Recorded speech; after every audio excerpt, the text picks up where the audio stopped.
Judy Moody was in a mood. Written by Megan McDonald, illustrated by Peter H. Reynolds, published by Candlewick Press. Chapter 6, Dr. Judy. Finally! Judy thought the only thing finer in the world than getting draws had to be getting a big brown box in the mail with the name Dr. Judy Moody on it. She was in an operating mood. "Can I open it?" asked Stink, coming out of his closet fort. "What does it say right there?" asked Judy, pointing to the label. "Dr. Judy Moody," read Stink. "Exactly," said Judy Moody. "I collected all the box tops." "I got you some from the school nurse," said Stink. "Okay, you can go get the scissors." Stink handed over the scissors. Judy poked through the tape and broke open the brown flaps. Mouse pawed at the sticky tape.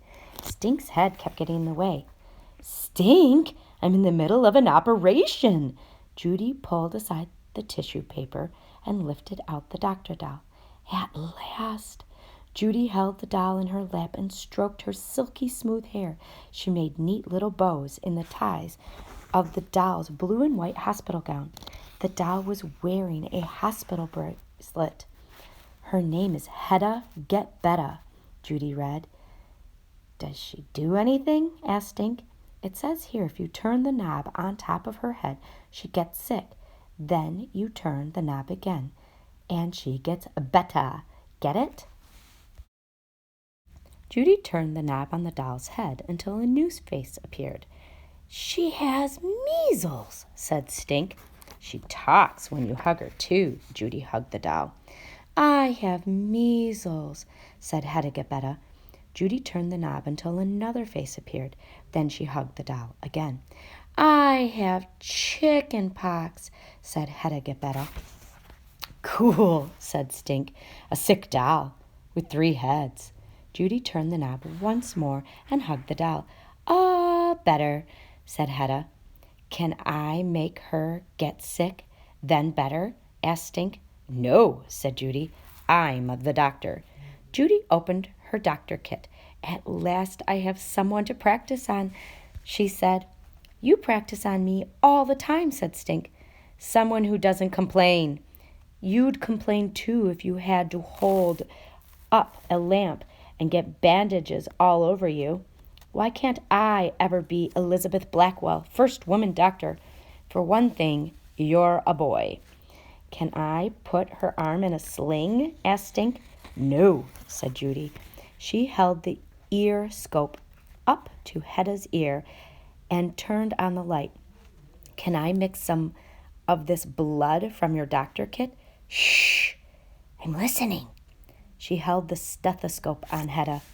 Then she held it on Stink's chest. "What?" said Stink. "What do you hear?" "A heartbeat. This can only mean one thing." "What?" "You're alive." "Can I listen for a heartbeat?" Okay.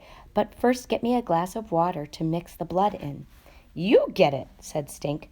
"Don't touch anything until I get back," said Judy. "Don't even breathe." As soon as Judy rounded the corner, Stink turned the knob on the doll's head. "Measles." He turned the knob again. "Chicken pox." "Measles." "Chicken pox." "Measles." "Chicken pox." Stink turned Hedda Get Betta's head back and forth, over and over, faster and faster. "Uh-oh," said Stink. "What?" Judy asked, returning with sloshing glass of water. "Her head is stuck," he said. Judy grabbed Hedda Get Betta away from Stink. "I have chicken pox," Hedda said. Judy tried to turn the knob. The knob was stuck all right. It would not turn, no matter how hard Judy twisted and yanked and pulled. "I have chicken pox. I have chicken pox," Hedda said again and again. "Her head is stuck on chicken pox," Judy moaned. "It's not my fault," said Stink. "Is too. Now she'll never get better." Judy took Hedda's pulse. She listened to Hedda's heart. She checked Hedda's forehead for a fever. my first patient, and she's going to have chickenpox for the rest of her life. Judy took the doll to her mother, but Mom could not turn the knob, even with her best opening pickle jar twist. Judy took the doll to her father, but Dad could not get the doll's head to turn, even with his best opening spaghetti sauce turn. "What are you going to do?" asked Dad. "There's only one thing I can think of." "Give her a shot?" asked Mom. "No," said Judy. "Band-Aids." "Cool," said Stink. Stink and Judy put fancy Band-Aids on Hedda-Betta's face, one for every chicken pox. Then they put Band-Aids all over her body. There were endangered species Band-Aids, dinosaurs, tattoos, mermaids, and race cars, even glow-in-the-dark, bloodshot eyeball Band-Aids. "So she won't scratch," said Dr. Judy. "I'm glad that emergency's over," Dad said. Judy tried to turn the doll's head one last time. She did not yank or twist or pull. She very slowly, very carefully turned the knob. Hedda's head turned, and she smiled. No chickenpox face reappeared. "I cured her!" Judy yelled. She hugged her doll. "Ah, better," said Hedda-Betta. "Good as new," said Mom and Dad.